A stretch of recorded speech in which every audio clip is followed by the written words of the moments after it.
plusieurs mois, je disais que ces différents partenaires se réunissent parce que, bien entendu, les énergies renouvelables, c'est un enjeu majeur que nous devons de relever à l'échelle de notre département. Deux sujets principaux qui sont abordés, le photovoltaïque. On a une multitude de toits sur nos exploitations qui peuvent très bien servir à y implanter du photovoltaïque. La méthanisation, nous avons des effluents qui, jusque-là, on nous disait que c'était plutôt source de pollution, plutôt source d'ennui, et aujourd'hui, on nous annonce que c'est devenu source de richesse. La première que vous avez, c'est le réseau des champs d'agriculture. Parce que la technicité, elle est là, vous avez tout au niveau de l'agronomie. En fait, avant d'aller se dire combien d'énergie on va produire, est-ce que déjà sur votre exploitation, vous avez la capacité d'aller vous lancer dans un projet de méthanisation. Ensuite, la deuxième, c'est le côté financier. Pour le côté financier, forcément, on l'avait aussi en deuxième, donc c'est le CERF France. Une fois que vous avez vu le côté financier, le côté agronomie, le côté financier, là, on est sur le côté injection. Mais malgré tout, il faut vous raccorder à un réseau. C'est-à-dire que ce que vous allez produire, que ce soit de l'électricité ou alors du gaz, il va falloir arriver à leur distribuer, à leur faire repartir. Donc là, vous intervenez auprès de GRDF. Et vous avez une grande diagonale qui prend toute la moitié ouest du département où vous n'avez pas de gaz. RD en fait partie. Alors qu'à l'inverse, vous êtes quand même sur un gros secteur là-haut, sur le nôtre aussi, un gros secteur là-haut où il y a énormément d'étages. À partir du moment où on trouve des réseaux, des projets de méthanisation sur ces zones géographiques-là, nous, élus, en discutant avec GRDF, on est plus fort pour demain amener le gaz sur ces communautés. On est sur un territoire où il y a du potentiel. On est sur une terre d'élevage, et sur terre d'élevage, donc des effluents, donc potentiellement du gaz vert. CERF France accompagne des projets de méthanisation ici en Mayenne. Nous accompagnons un certain nombre de projets. Nous estimons que les projets collectifs apportent une vraie valeur ajoutée sur le territoire.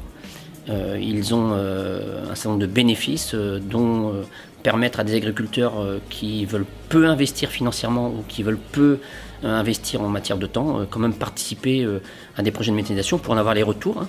Donc des bénéfices directs à travers les revenus, mais aussi bénéficier des économies de charge à travers la prise en charge des effluents, à travers la prise en charge de l'épandage, voire même la prise en charge de stockage. Dans les bonnes surprises, c'est, je pense, il faut le dire quand même, c'est l'ouverture sociale de l'exploitation sur l'extérieur. C'est qu'aujourd'hui, on n'est pas tout seul, on travaille avec des entreprises, on travaille avec la collectivité, et c'est une ouverture d'esprit qu'on n'aurait pas, enfin, on n'imaginait pas, et franchement, c'est super intéressant.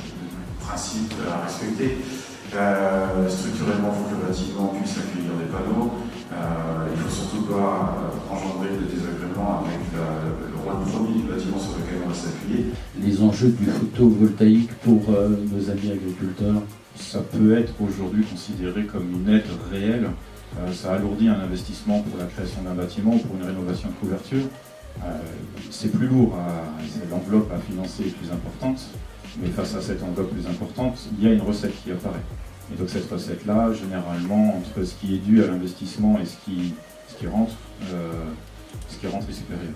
Et je suis venu ce soir participer à cette réunion d'information sur les énergies qui m'intéresse, et je voulais comprendre comment ça fonctionnait. Globalement, comment vous avez trouvé la soirée ?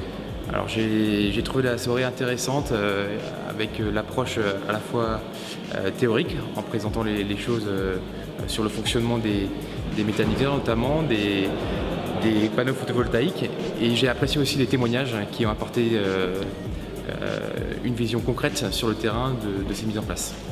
On peut que se satisfaire de ces réunions.